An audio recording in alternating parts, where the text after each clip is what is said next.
the most amazing entrepreneurs are not the ones that are in the spotlight or chasing the spotlight. It's the ones that control the spotlight and shine on other people in their team. Your communication is your performance. I heavily rely on that, not because we're remote, but generally. You can give me the best video ever in the world, but if it took me 3 weeks of hounding you, chasing you, I'm like, was that worth it?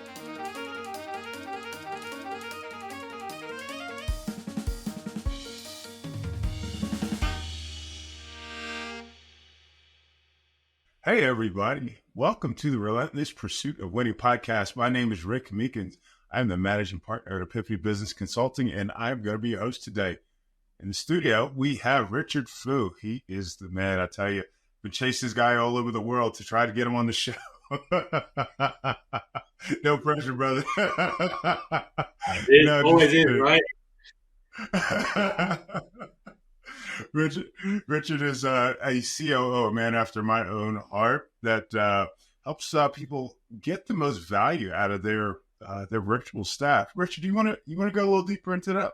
Yeah, I got this random title. Sometimes I call myself, right, Rick, or like, the business freedom designer, right? All I'm really trying to do here with myself and my team is really creating that freedom. Like, we're just in the business of creating freedom, right? Here at Outsourcing Angel, it's basically helping clients, right, business owners find real time freedom, right, and not get stuck in their business, and helping virtual assistants to have that location freedom and I guess what would you call it, like, real work freedom to choose when and where they want to work from. So that's basically what we're here to do. Yeah, that's very cool, man. That's very cool. You've got a great story. I really enjoyed our conversation. Can you share, just some of your background, where you came from, and a little bit of your journey? Yeah. So, my parents are refugees, Rick, from the Vietnam War. So they escaped Vietnam, went through the whole processing side of things, and then got to basically New Zealand, right? They were there for a few years. And then after a few years, they migrated over to Australia. That's where I was born, right? Me and my little sister. I also have two older siblings as well, right? And basically, grew up in a very typical like refugee family where it's like not much there, so they're hustling really hard, and they just said, "Hey, we don't want you to go through the same thing that we did. So we want you to go get an education, go hit university, get a good paying job, get a house, get a few houses maybe, and then maybe you can retire earlier than we did, right?" And that's what I thought was the real dream. That's what I thought was my first dream, right? And the end game dream, Rick. But then I realized as I finished university, you go through university, like, I don't even know what I want to study. Oh, I like computers, right? Computers are good, so we'll do that. And then I ended up going to work at a management consulting company called KPMG, so one of the big four accounting firms in the world. And I joined their management consulting team. And I'm like, oh yeah, this is great, big company, right? Got lots of opportunity to grow and then move overseas and all of that. And then I realized within like first 6 months, Rick, where I'm like looking over at this director's desk, right? So director's like one or two steps down from partner, and I'm like, every day this guy comes in earlier than me, and I'm like sometimes here at 8 o'clock or something. And every day, sometimes I finish at 5, he's still there. Sometimes I finish at 10 o'clock at night and he's still there. I'm like, what's up, man? Like, this is what it's like, right? I'm like, he's got lots of gray hairs, right? And I'm just like, man, that's what I have 25. To do. Yeah. And I'm like, no, and he's not even partner yet, and I'm like, is that what I'm going to be 40 years from now, that I have to go do that? It takes that long, is it? And so I started looking at deep in myself, and I looked at my work, and I'm like, I don't feel like my work's making an impact, right, into the world as it is. And so I'm like, I need to go find something else, right? And so for a long time, I let go of that dream, and then I went to chase another dream, which was going down this rabbit hole of personal development, right? Learned from T. Harv Eker, right? Tony Robbins, and I'm like, and they're like, you got to be up here on the stage, change lives. I'm like, oh my God, that's me, right? That's me. and then I started buying all their courses, and then to the point, Rick, where I'm like, you know what, Rick, I'm going to be Asian Tony Robbins, right? Learn how to clap like Tony on the stage and all that stuff too. And to the point where I quit my job, right? Because I started up like these side businesses, which were about coaching.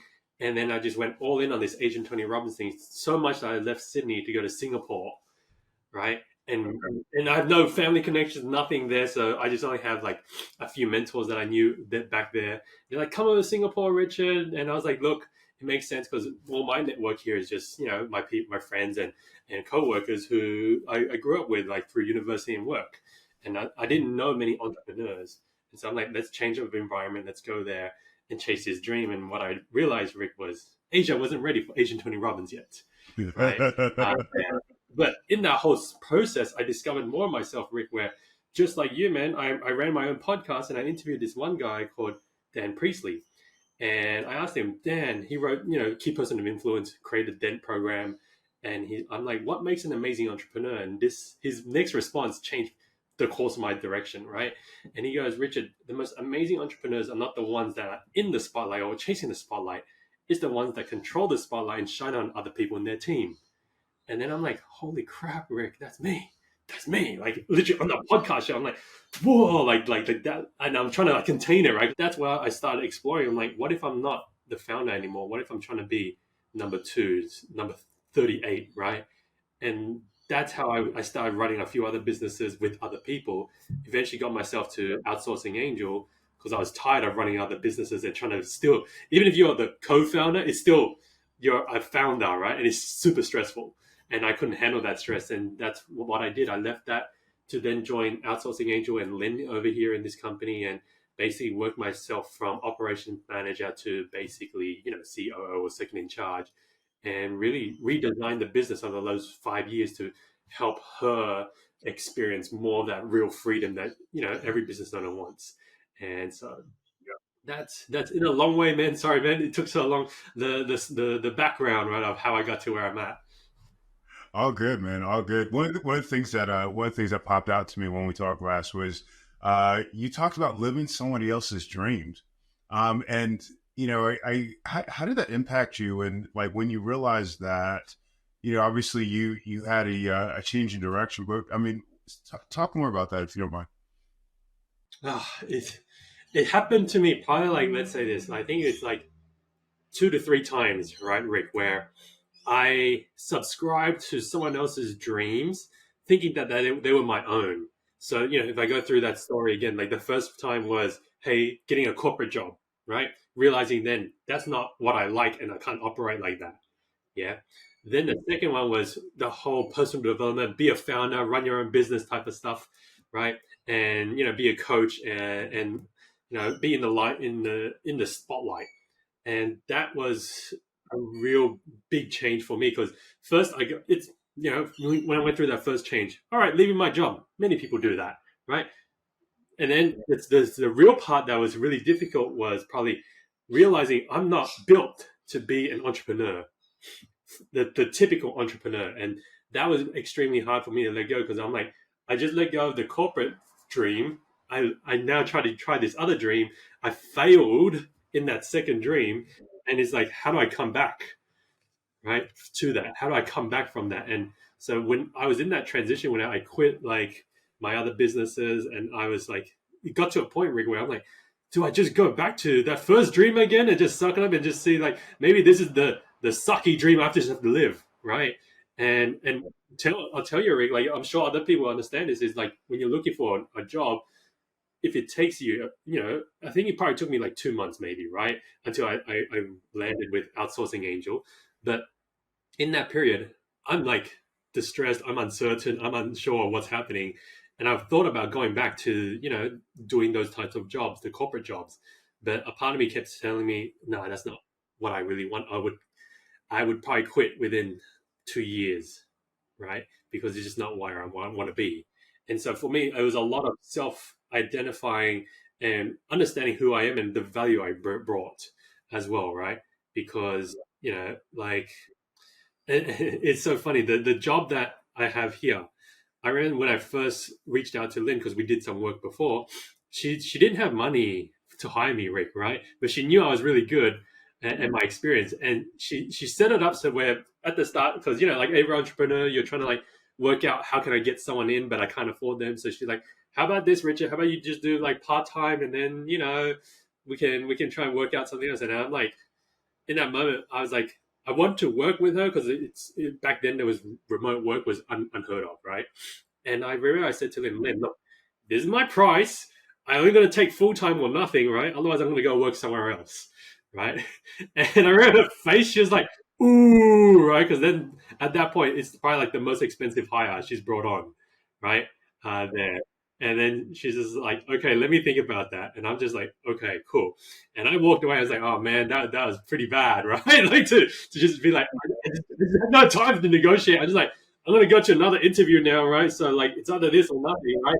So like, I'm not being a hard ass here. I'm trying to play you, but like, that's the truth. And then she just came in and was like, all right, I'll give you this.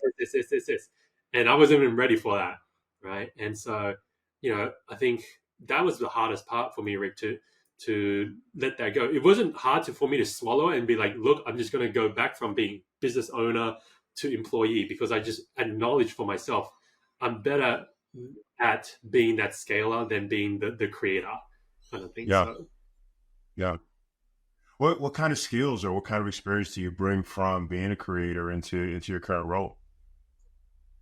and so yeah, that's a very good question. The things that I do better, right, is I'm not very good at generating like new ideas, right, or new services. I can, right, but I always work off better iterating. So if you have something that's there that's 1.0, then I look at it and I make it 1.2, 1.4, 1.6, and then 2.0 or whatever, right? I do that. And then 2.0, 3.0 turns into separate little smaller things maybe, right? And so that's what I do really well. I observe how people do things. I pinpoint how to create those minor efficiencies, right? Like those 1% gains that then just keep adding up. And the other thing I think I do really well compared to like, some founders is like when I talk to some founders, some of them are not very good at managing people, right?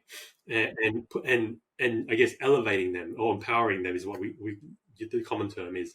And so what I like to do is I try to think about the long term, and I'm trying to teach them from day dot and keep teaching them how to keep getting better and how to pass down the principles I have into them, even if it takes me like 2 years, right?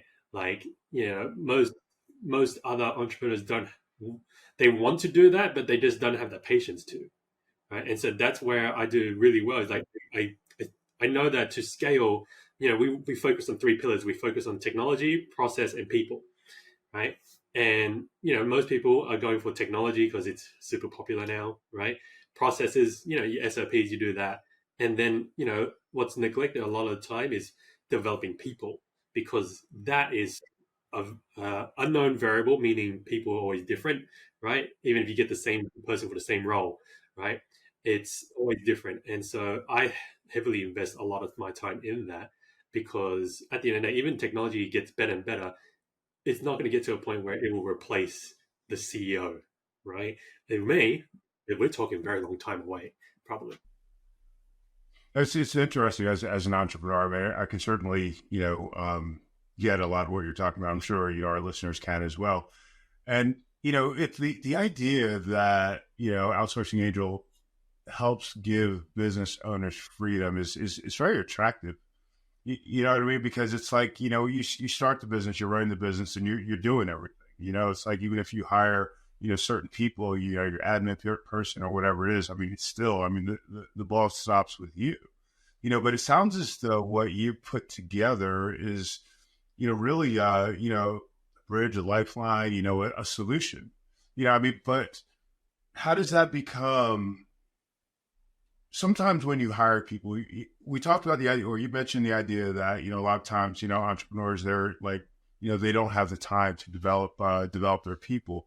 Um, but in your case, you've developed a solution where you've kind of bridged that. Is that an accurate assessment? To a degree, right? To a degree. So a lot of what we try and help our clients with, Rick, is a lot of stuff that we've built internally, right? And we're always trying to develop that more and push it further out. So like, initially we are helping, if we talk about the company, right? It starts off as a virtual assistant company, which is, hey, Rick, you want someone to help you? I go find someone to help you, right? And we're evolving into phase two, which is where we're at now, which is, hey, Rick, getting a person doesn't just get you free. is most of the time it doesn't. It actually causes more headaches for you because you're sitting there going, "What do I give Bob? What's Bob doing? Is Bob doing all this right? How come Bob's slow or whatever?" Right? Creates sometimes more problems for you. And so what we realized was people get people too early or without the right setup, right? Meaning they don't have the right processes set up, right? They don't have even sometimes exploring technology, automations to simplify their process even more so that Bob doesn't have to copy paste everything. The machine can do it, but then Bob takes the next step.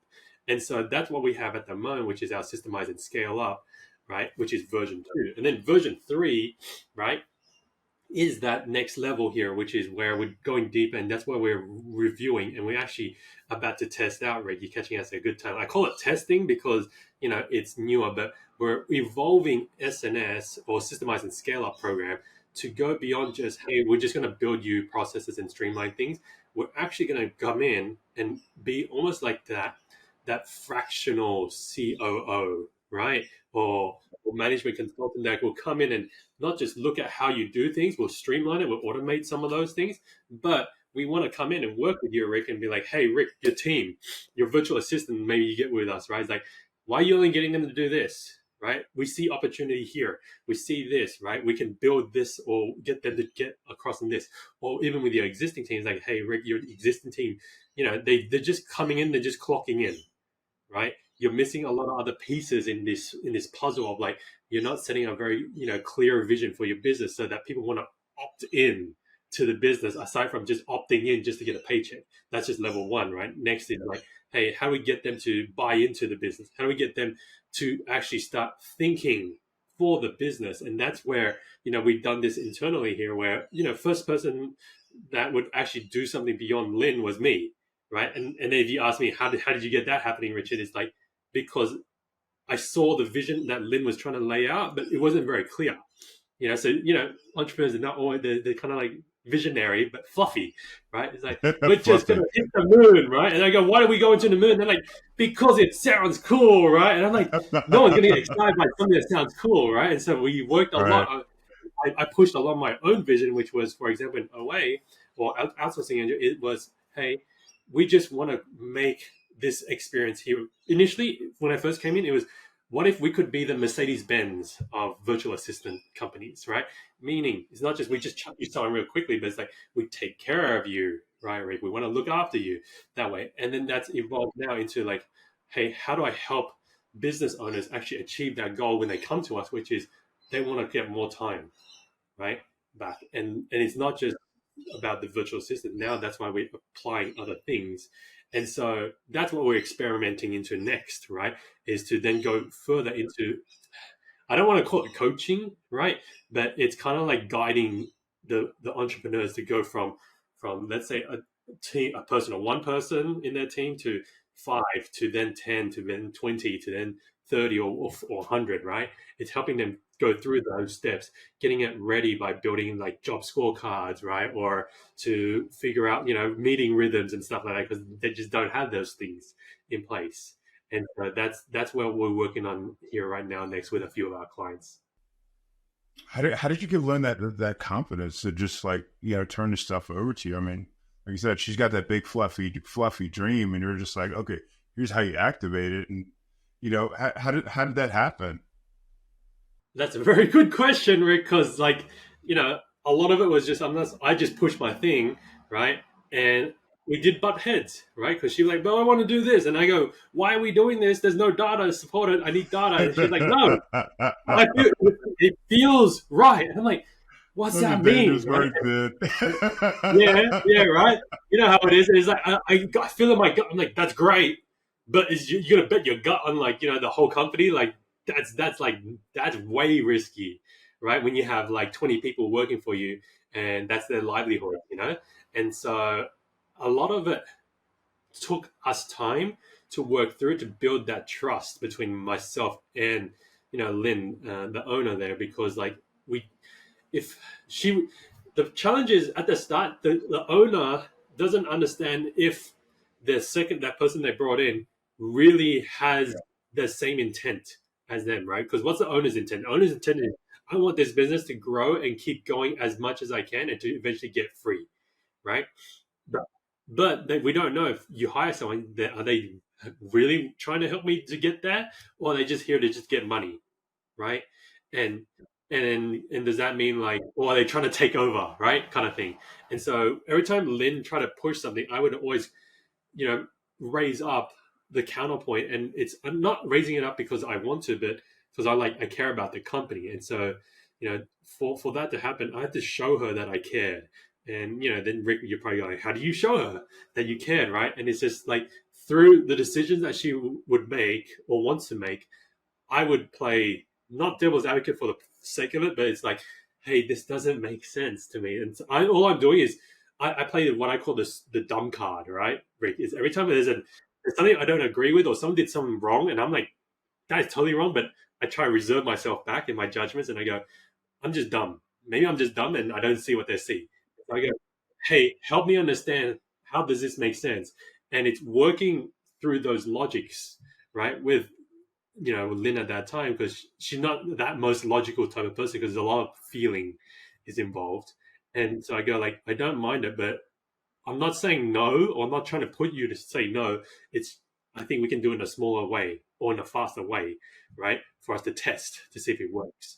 And so a lot of that time is spent, banging heads and trying to add that trust into the jar, so much that, when things went bad, I would tell her, and if it's in operations, I'm telling her, she like, clients will email her, hey, Rick, your dude here, I'm pissed off at your dude, right? And then, that's what they do to try and get things done. And I tell her, look, you don't respond to him. You say, hey, thanks, I'm forwarding it to Richard, right? He's aware of it, and him and the team will handle it.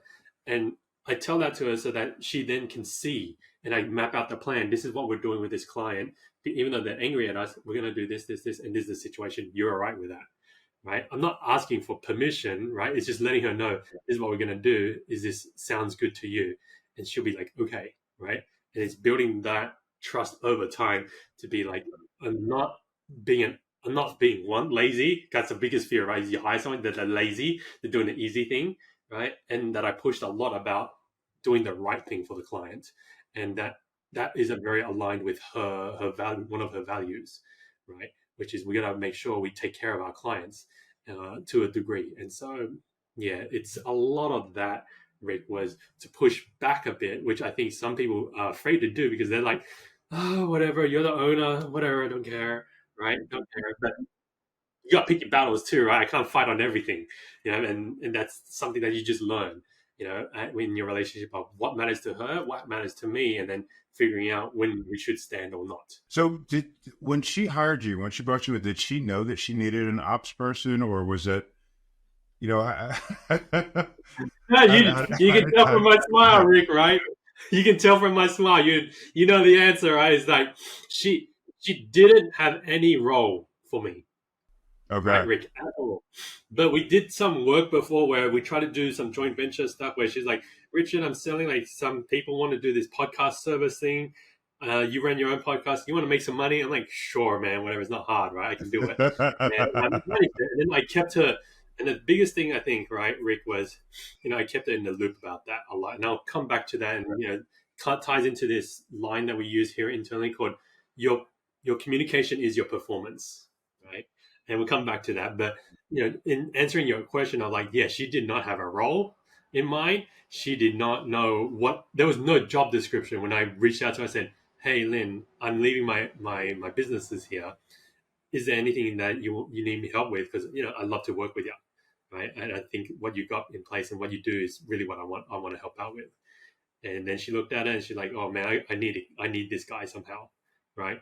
And yeah, so she didn't have a role for me. She was actually going to hire a marketing manager. She already lined up someone, right? And she had to find extra or take this massive, not at that time, probably felt massive risk, right, to bring me in. And so she just created it, like, and this is what we do sometimes. If we come across someone really good, we try and create something for them that can allow them to play in the best position possible. But yeah, she didn't even know what she wanted me to do. I realized, I'm like, what do you want me to do? And she's like, I don't know. I don't know, Richard. And I'm like, this, okay, since you don't know, it's clear that I have to try and figure that out for you. So this is what I think you want, Lynn. I said, I'm going to help create you and help you realize the business owner dream, which is basically have a business that's like an ATM, meaning you don't need to really be around here. that often, right? And she's like, didn't even know that's my dream, but okay, whatever, right? Yeah, and that's basically what I kind of work off, Rick. That's awesome. That's awesome. How do you keep how do you keep your teams? How do you keep your people motivated? I mean, you've got staff. I don't know how many people are on your team right now. Internally, we have like 20 people, right? And then we have like another like 60 or 70 VAs, right? That work with clients. Um, Motivation, like, it's a very good question, Rick. I don't even think about it very often, right? Here, to be honest, it's not like I walk around like, how am I going to motivate that person, right? I think about like, how do I, when I walk around virtually, right, in the Slack channels or talk to people or on Zoom, and I'm like, you know, I think for me, I think of it more as I try to let the other people know I care for them more than I ask of them, you know. And what does that look like, right? So like I go, someone's sick. Sometimes I'll private message them if I can remember. The next day, like, hey, how you doing? Right? Are you feeling better? Right? Like there's really small random things, right? Here. And then if I see that they're struggling productivity wise, right? And they're just being disengaged, I will come in and I'll go to them, hey Rick, let's have a quick chat. Is everything all right? And I go in with a idea to try to understand them first. In every situation that I'm in, if they screwed up somewhere, I would go in and I might be fired up inside, but I'm like, all right, Rick, so help me understand, right? I really don't get it, but help me understand how we got here. And I'll give them an opportunity, right? And that's my focus is I always try and want to understand them first as much as I can, right? Rather than forcing them to be in this certain mold. There's a degree where I'm trying to mold them into it, right? But a lot of it is trying to understand them to figure out what is their motivating driver. You know, some people are like, I just don't want to be pushed. Some people want money. Some people want a title. Some people want to grow, right? Even then, I've had people come to me and they're like, I want to grow. And I go, what do you want to grow in, Rick? And then they're like, I don't know. I just want to grow. I'm like, that's dangerous, Rick. That's dangerous then because I can chuck you in another division for a year, 2 years. You feel like you're growing because you're learning new things, but you're actually not growing, right? In the direction that you want. You're just growing sideways, right? You're like a vine, right? You're going that way, but do you want to get closer to the sun? Is that where you want to go, right? Because you need to tell me, because if you don't know, then take that time out to figure it. And so a lot of that time is work spent trying to motivate through understanding what they want, right, or what drives them, and then tapping on that, like constantly tapping on that, giving them opportunities to fulfill that in some way, shape, or form. So yeah, that's how I kind of motivate the team. That's awesome. With having a remote team, how do you manage productivity? The easiest answer is probably we don't, right? In that space. So what I mean by we don't have like hardcore productivity targets, right? We don't have timekeeping, we don't have time tracking heavily, right? But what we try and do, right, is go on like the output, you know. And so if we're working on projects, if we're getting like working on clients trying to get their virtual assistants, there's projects, right? There's outputs, and then there's expected timings around there, you know. And so a lot of that is focused in those areas. Then the really weird thing though, Rick, is we're a company that's not heavily focused on productivity, and that sounds weird whereby it's like, you know, I don't I got a directive from Lynn, and I get it, right? Is that we're trying to be a very people focused company. So when I came in, I said, people running around like chooks with their heads cut off because they're just fires everywhere. They're trying to be busy.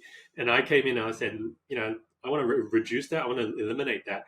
I want you to actually just create space, right? And that's what we're trying to do. We try and create a lot of space so that people can have those lulls, because I don't think anyone can be fully productive in 8 hours in a day, right, at work. I get that. I was like that. And so we're trying to create those spaces there.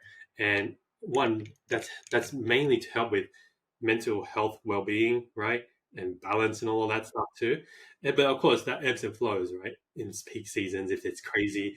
then it happens, but we try and create those spaces to reduce that burnout there. And so we want to make sure we have people in for the long haul, right? Because that's what a lot of my decisions are in and based off is creating this long-term vision, and I guess part of that is, even if they're not productive as much as I would want them to be, at that same time, like if it's the case and it's consistent, then we have a conversation about that, right?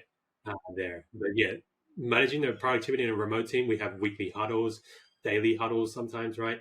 As well as, KPIs that are set up so that then we have expectations of that. And right now we're reevaluating where we're going because, we want to like grow much, much more faster in the next few years. And then, but without having set up all that foundational like motivation, understanding, connection, it's harder to tell people we're going to hit the gas and everyone's going to be seatbelted in and ready to go, right? Where other times people hit the gas and then people flying off the bus and stuff because they're like, "Whoa, what happened here?" Right? Like, what just yeah, happened? yeah. It's like, whoa, there's like turbulence. It's like, no, man, we're going fast, right? Like, yeah. It's funny though, because I mean, as I hear you talking, I can certainly hear, the value, that someone in your role, would provide, because it is a lot of times like go, go, go. We've got world domination on the menu tonight, and it's time to eat. You know what I'm saying? And so, it's if you don't establish that trust and you don't understand your people and communicate and that sort of thing, that can certainly be it becomes more of a problem. You know what I'm saying? Because you're driving along and like, the wings are falling off. You're just like, what the heck? That's awesome. And it reminds me, right, Rick, like when you talk about productivity, one of the weird measures that we have about productivity is, and I'll come back to that quote I was saying, is your communication is your performance. And I think I heavily rely on that, not because we're remote, but generally, right? It's like, you can give me the best video ever in the world, right? That's produced. And I'm like, wow, it's amazing, Rick. But if it took me 3 weeks of hounding you, chasing you, and you saying it's coming tomorrow, Richard, and it's not there, right? I'm like, was that worth it? Right? And to me, it's not. Right? And I'm sure to a lot of people, it's not. Right? Yes, we are a output based work, but if I'm chasing you the whole time, like it's terrible, right? And so our productivity to a degree is measured by, your communications, your performance. If I'm chasing you all the time, Rick, I feel I got better shit to do, right? Sorry, I got better stuff to do. You're Australian, I get it.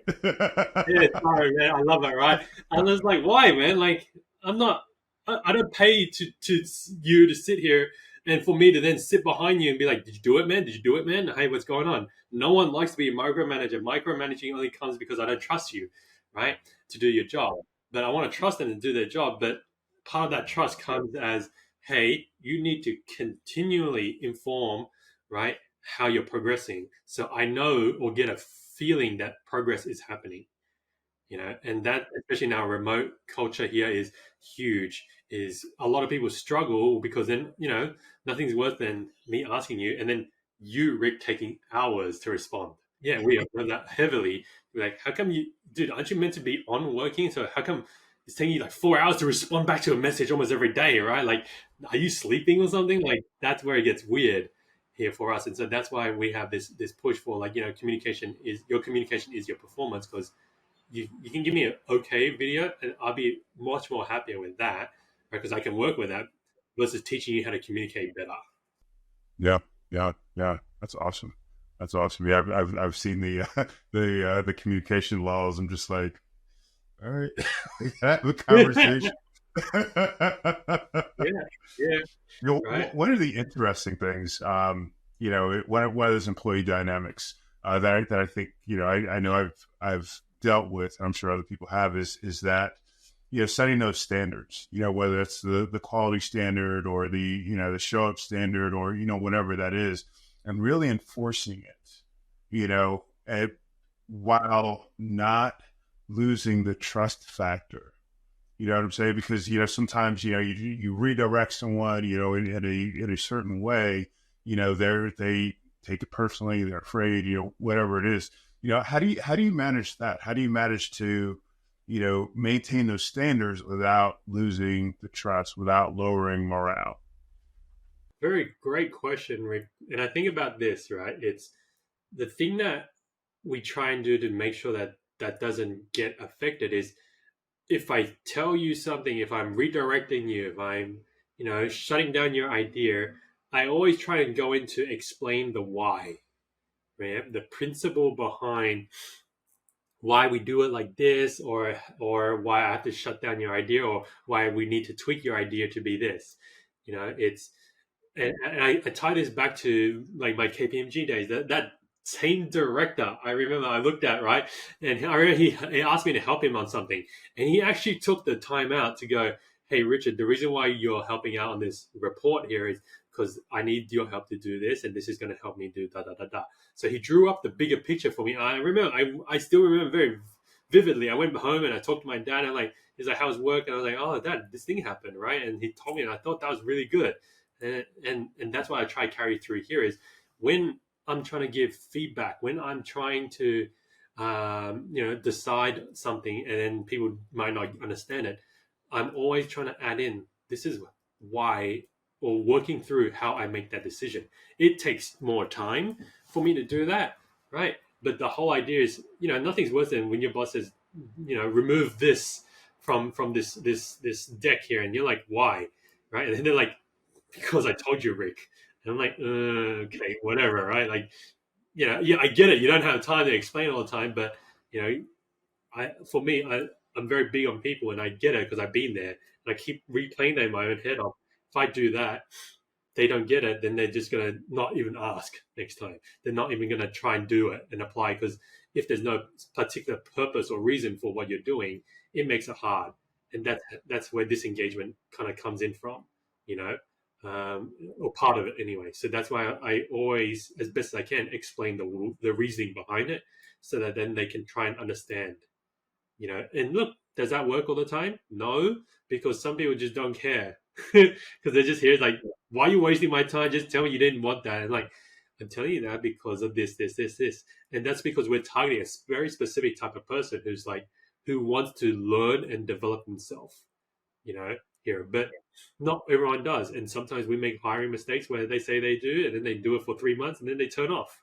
right, Rick? Or something happens in their life situation where they can't spend that time to focus on work and development themselves again. And so then that's where it's like we're just trying to understand them. That's why I'm always like, hey, you're a bit off today, Rick, or this last few weeks. What's happening in your life? Is everything okay, man? And if they open up, and we can help. If they don't, I respect that too. It's just their choice, in there. And so I think that's how I try and do that, so that it gets them to feel like they're part of the process. And then my hope is instilling that I'm incepting in them and the principle, and then that they can apply that going forward.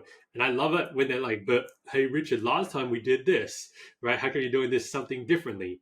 And then it's me to re-explain again, hey, the world's not black and white, right? It's the reason why we do this here is because of this. And does this make sense? It's a slightly minorly different situation. It looks the same, but it's not. It's just similar, and it's working through that and taking that time now, so that then they get it and they can apply going forward. So hopefully then they feel like they're involved. So Fantastic. Fantastic. Great, great, great. Thank you so much for that. Hey, so we're just about out of time. You have a giveaway for our audience. You want to talk about that? yeah, totally forgot about it, right, Rick? So recently we just launched this new thing called the Notion Ninja, right? So this is for people who are on Notion, right? The note taking and project management platform, or who are thinking about moving over to Notion. And basically, what we did was we created this small automation in Notion with Make, right, and Instagram. And the idea is for people to experience a little bit of automation in their business or in their life, right? Because I'm sure most people are doing content on Instagram. And so what we built was this small free giveaway where you can download our Notion template. You can use it to schedule or plan out your content that you want to post on Instagram. And we built the automation within Make or Integromat, right? Which is kind of like Zapier. and it talks to Instagram, and it goes, hey, we set the date and time for this. When it comes to that time, can you log into Instagram and post this picture with this caption that we put in here, right? So you don't even need to set up another tool. You don't need to copy it into Meta to schedule it. It actually goes in and posts for you, right? And all you need to do is just stay on Notion to plug it in and set up your content. And so that's basically the little awesome free giveaway that we're giving out now. And we actually started giving that out, I think, like in randomly, like during Black Friday, right? Weekend. We was not planned at all, Rick. I'm just talking to the team because in Australia, not that big, right? Black Friday, and it's just like, oh, let's do it this weekend. Sure, guys, let's do it before Christmas, so it's not too crazy, right?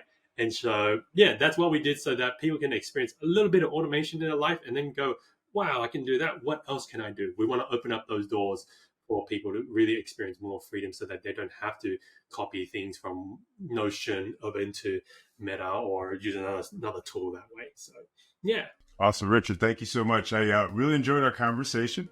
I feel like I am better tooled and better educated as a result of it. I appreciate it. Hey, folks, thanks for watching another episode of the Relentless Pursuit of Winning podcast. We'll see you next time.